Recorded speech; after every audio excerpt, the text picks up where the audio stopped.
इतना ही कहेंगे, ये इश्क नहीं आसा, इतना तो समझ लीजिए, एक आग का दरिया और डूब के जाना है। ओके, तो हम तो जाएंगे भी।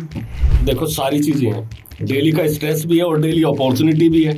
ये तो आपके ऊपर है, आप उसको कैसे लेते हो। हमारे लिए एक्सेसिबल ही नहीं है। इवन मैं आपके दर्शकों को बताना भी चाहूंगा कि जो आप उस पर डाटा विंडो देखते हो जिसपे सिर्फ टॉप 5 कोड्स आती है, ब्रोकर्स जितने भी है जिनके अपने सॉफ्टवेयर है उनको पूरी मार्केट की डेप्थ दिखाई दे जाती है एक बार में।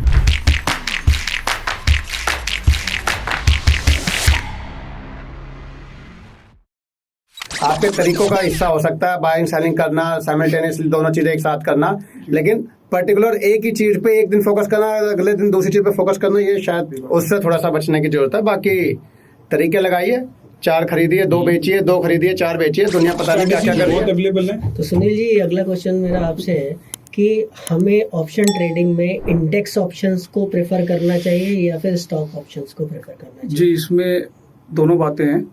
पहले तो मैं ये कहना चाहूँगा, अगर बिगनर्स कोई है हमारे, जैसे बिगनर्स को, तो इंडेक्स को मैं प्रेफर करना चाहूँगा, क्योंकि उसमें आपको वॉल्यूम अच्छा मिलता है और जैसे कि लॉट उसके छोटे होते हैं, निफ्टी का 50 का मिलेगा आपको, बैंक निफ्टी 15 का मिलेगा, तो उसमें बिगनर्स के लिए 1 लॉट 2 लॉट में स्टार्टिंग करने में कोई नुकसान नहीं है। ठीक है। और जब अगर आप उसमें stock wise risk stock wise जो है रिस्क काफी बड़ा हो जाएगा उसके लिए, तो आपका जब स्किल सेट्स पूरा बन जाता है, आप ट्रेंड हो जाते हो उसमें, आप तो आप उसको इंडेक्स में भी करिए।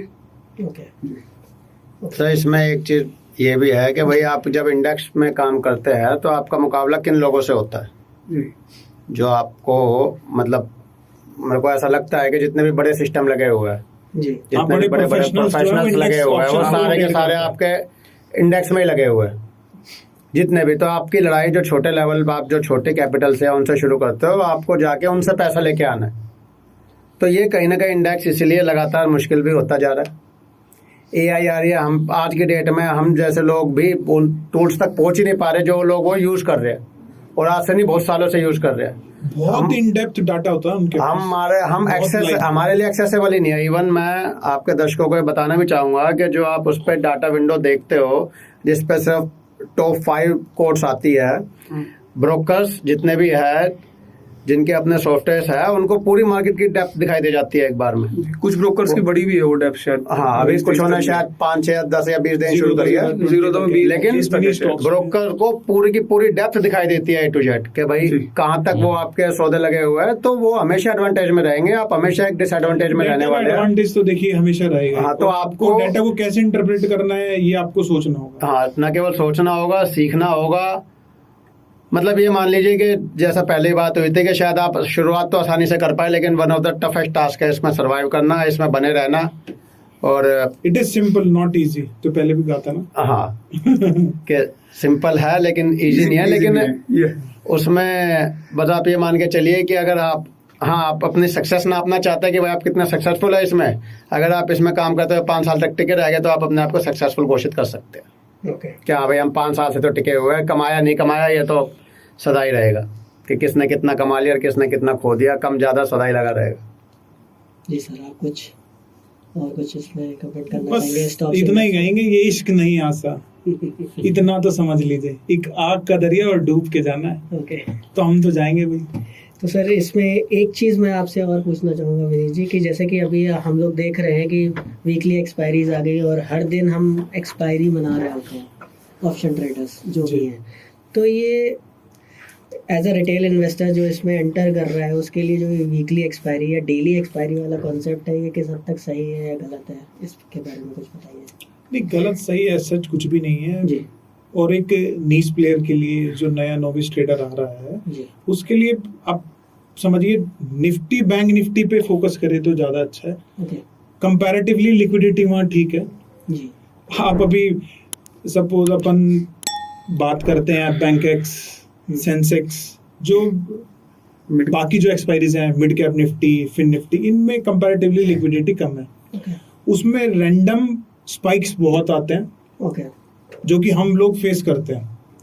अब शायद पता नहीं आप लोगों को स्पाइक्स के बारे में कितना मालूम है कितना नहीं, मैं ज़्यादा डिटेल में नहीं जाऊंगा, लेकिन मैं प्रेफर करूंगा कि अगर वो निफ्टी और बैंक निफ्टी के ऑप्शंस में फोकस करें ना तो वो ज़्यादा बेटर है। और वीकली एक्सपायरी पे ही करना चाहिए या फिर वीकली आज नहीं, अगर आप ऑप्शन सेलिंग करते हैं तो वीकली इज बेटर। अगर आप बाइंग करते हैं तो फिर भी आप ये monthly भी choose कहीं ना कर कहीं सकते फिर हैं। आपके सर, तरीकों ये के ऊपर डिपेंड है आपकी कि strategies का हिस्सा हो सकता है आपके कि तरीकों का हिस्सा हो सकता है कि जी। आप किस तरीके से चीजों को देख रहे हैं। कई लोगों को ऐसा है जो 3-3 महीने की लेके बैठ जाते हैं, जैसे अभी फॉर एग्जांपल अभी चुनावों का माहौल चल रहा है। जी। आप इसमें बहुत सारे लोग ऐसे हैं जो आगे 4 जून में, कल 6 जून की या 7 जून की जो भी एक्सपायरी पड़ रही है उस हफ्ते में, उसके ऑप्शंस लेके बैठे हुए हैं कि हाँ भाई कुछ ना कुछ तो बड़ा होगा, कुछ ना कुछ तो बड़ा होगा। ऑप्शंस बहुत महंगे हुए पड़े हैं। तो ये आपके तरीकों के ऊपर है जी। कि भाई मतलब 4 जून की खरीद के बैठे ये हुए हैं, आपकी उससे स्ट्रेटजीज पहले का वाले बेच हिस्सा के होना बैठे चाहिए हुए हैं। कि आपको क्या करना है और क्या नहीं करना है। तो ये मतलब इसका कोई भी एक जवाब नहीं हो सकता इस बात का।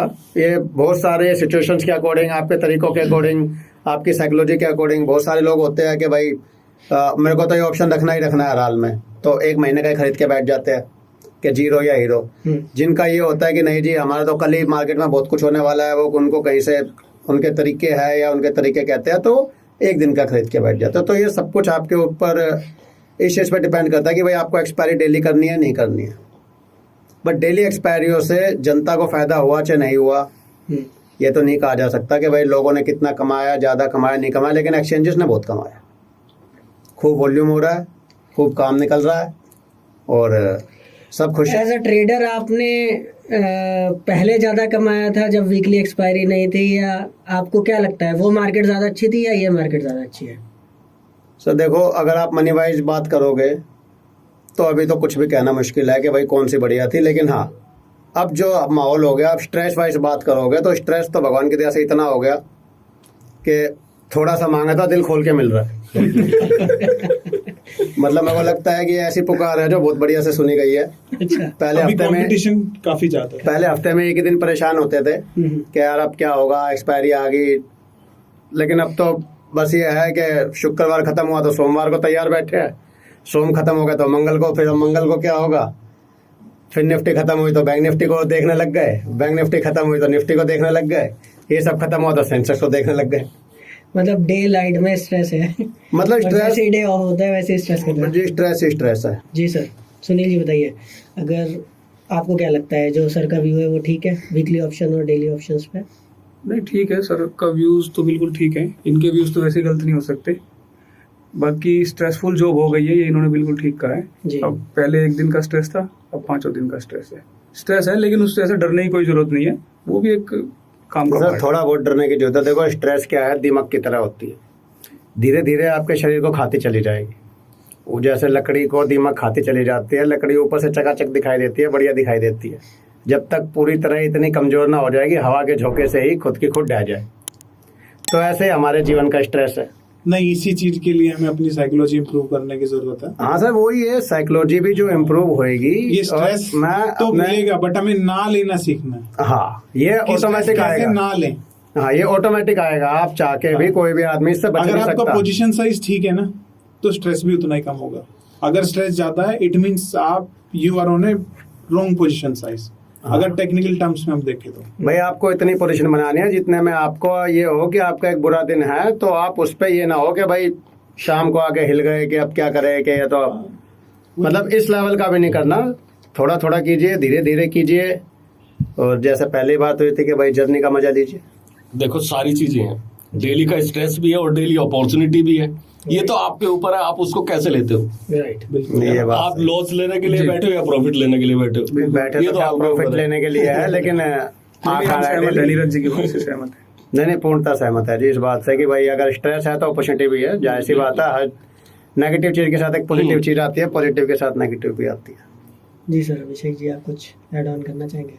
ट्रेडिंग किसी भी चीज़ की करें, आप ऑप्शन ट्रेडिंग करें या स्टॉक ट्रेडिंग करें, ट्रेडिंग में अप एंड डाउन होता है। सो धीरे धीरे आपका लाइफ का पार्ट हो जाएगा, तो ऑटोमेटिक आप स्ट्रेस हैंडल करना सीख जाएंगे। तो स्ट्रेस से कोई वरी नहीं हो रहा है। सो नॉर्मल हर एक बिजनेस में अप्स एंड डाउन्स होता है, so that's nothing to worry about it. ये बिल्कुल जीवन के कहीं ना कहीं उस दुख की तरह होता है कि आपको 4-5 साल अगर आपने झेल लिए तो उसके बाद आपको आदत ही पड़ जाएगी उनकी, वो कम नहीं होंगे लेकिन आपको आदत ही पड़ जानी है उनकी। तो इससे क्या होगा, वो आसान हो जाएगा फिर आपके लिए, तो जर्नी आसान कर वो जर्नी आसान कर देगा। जब आपको एक बार आदत लग जाएगी तो स्ट्रेस जब आप झेलना सीख जाओगे तो फिर वो आपको परेशान करना बंद कर देगा। Right sir. सर आप कुछ कमेंट करना चाहेंगे इसमें? नहीं, ठीक है, जैसा सब लोगों ने कहा कि ये स्ट्रेस इतना बड़ा मुद्दा है नहीं मेरे हिसाब से ना। ओके हाँ, अभिषेक जी से मैं ज़्यादा एग्री करता हूँ कि ये समय के साथ साथ हमें इसे झेलना तो आ ही जाएगा, हमें कैसे अपने उस ऑप्शन को, सब स्पेशली ऑप्शन ट्रेडिंग के बारे में कैसे अपने बिजनेस को हैंडल करना सीखना है, कैसे चीज़ों को यूटिलाइज करना है, अपने प्लेटफॉर्म को यूटिलाइज करना है, कितना पोजीशन साइज लेना है, तो इन सब चीज़ों पे ध्यान देना चाहिए, स्ट्रेस पे इतना ध्यान नहीं देना चाहिए। मतलब आप पोजीशन साइजिंग अपनी कंट्रोल में रखेंगे तो आपको स्ट्रेस नहीं आने वाला है। हाँ। और आपकी साइकोलॉजी धीमे धीमे स्ट्रॉन्ग होगी, उसके हिसाब से आपका फंड भी बढ़ेगा और हाँ। पोजीशन साइजिंग भी धीमे धीमे बिल्कुल। इम्प्रूव होगी। बिल्कुल। तो ये सारी चर्चा हमने ऑप्शन ट्रेडिंग के लिए की और इसमें हमने जाना कि ऑप्शन ट्रेडिंग कैसे करना है, ज़रूरी है, अगर आपके पर्सनालिटी को मैच कर रही है तो आपको ऑप्शन ट्रेडिंग करना चाहिए, नहीं करना चाहिए। दूसरी बात हमने जानी कि 90 वाले पार्ट से हटके हमें 10 वाले पार्ट में कैसे आना है, ये हमें सीखना पड़ेगा। इसके लिए हमें स्किल डेवलप करनी पड़ेगी। स्किल डेवलप करने के बाद ही हम उन 10 लोगों में आएंगे। और सर एक चीज़ और इसमें कि अगर आप, क्योंकि हमारी मार्केट में 80% नॉन सीरियस ट्रेडर होते हैं, अगर आप सीरियस ट्रेडर है तो अब आपकी लड़ाई बाकी के 80% से है ही नहीं जी। जैसा पहले भी डिस्कस हुआ था। अब सिर्फ लड़ाई 10:10 की रह गई या 1:1 की है। तो मतलब 1:1 की लड़ाई में आपको प्रॉफिटेबल ट्रेडर बनना है, इसके लिए आपको अपना स्किल डेवलप करना है। बिल्कुल ठीक है। इसके अलावा बाइंग और सेलिंग के बारे में हमने चर्चा की थी। बाइंग और सेलिंग में हमने जाना कि कौन सी चीज़ इंपॉर्टेंट है, कौन सी चीज़ कम इंपॉर्टेंट है, कौन सी ज़्यादा इंपॉर्टेंट है। और फिर हमने इंडेक्स और स्टॉक्स के बारे में डिस्कशन किया और फाइनली हमने एक्सपायरी के बारे में डिस्कशन किया। तो जो भी बेसिक्स है ऑप्शन के, उन सब के बारे में इस डिबेट में हमने चर्चा की है। होप आपको ये वीडियो बहुत ही पसंद आएगा और ये आपकी ट्रेडिंग स्किल को डेवलप करेगा, ऐसा हमारा मानना है। और ऐसी वीडियोस हम लाते रहेंगे। हम हर बुधवार और शनिवार को अपनी वीडियोस यूट्यूब पे अपलोड करते हैं। आप प्लीज़ सब्सक्राइब कीजिए और उनको देखिए, उनसे नॉलेज गेन कीजिए। अगर आपको लगता है कि हम किसी और टॉपिक पे वीडियो बनाएं जो कि हमसे छूट रहा है, वो आप हमें कमेंट करके बताएं। हम बिल्कुल कोशिश करेंगे उस पर वीडियो बनाने की। Thank you so much.